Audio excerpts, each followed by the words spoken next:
वो कैदी तो रिहा हो गया, मगर जंजीरें अब भी समुंदर की तहों में उसका इंतजार कर रही थीं। समंदर के बीचों बीच एक जजीरा था जिसे नक्शों पर भी निशानजद नहीं किया जाता था। मल्लाह इस रास्ते से गुजरते हुए अपने कंपस बंद कर देते, क्योंकि कहा जाता था कि यहां सुइयां पागल हो जाती हैं। इसी मनहूस जजीरे पर एक जेल कायम थी, ऐसी जेल जिसे सिर्फ एक नाम से जाना जाता था, डेथ सेल। ये जेल चारों तरफ से काले गहरे समंदर में घिरी हुई थी। दिन में पानी खामोश रहता, मगर रात होते ही मौजें दीवारों से टकराकर ऐसे शोर मचातीं जैसे कोई कैदी चीख रहा हो। जजीरे पर न कोई आबादी थी, न दरख्त, सिर्फ पत्थर, जंग आलूद लोहा और मौत की बू। सेल नंबर 5 में साहिल बंद था। उसकी सजा मौत थी। जुर्म रियासत के कागजात में लिखा था, मगर साहिल खुद भी नहीं जानता था कि वो यहां क्यों है। उसे बस इतना याद था कि एक रात आंखों पर पट्टी बांधकर उसे कश्ती में डाला गया और फिर होश आया तो यही सेल था। साहिल दिन गिनता नहीं था, क्योंकि यहां दिन और रात का फर्क मिट चुका था। सिर्फ समंदर की आवाज वक्त का पता देती थी। लेकिन एक बात उसने शुरू से महसूस की, ये जेल आम नहीं थी।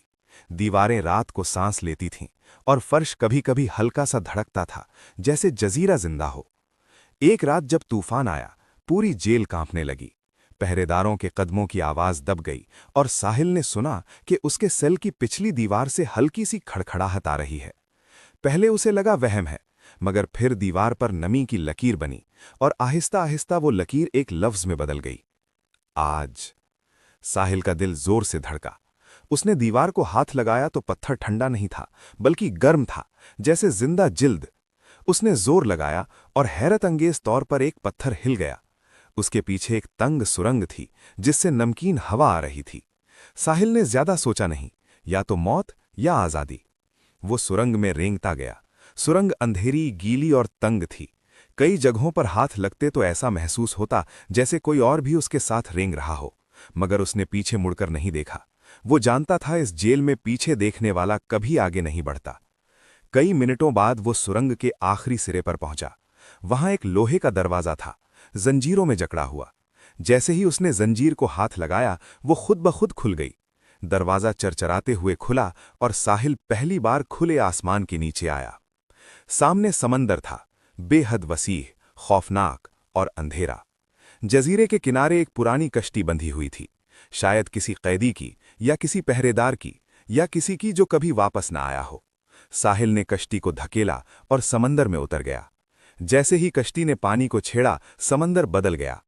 मौजें बुलंद होने लगीं, पानी में सरगोशियां गूंजने लगीं।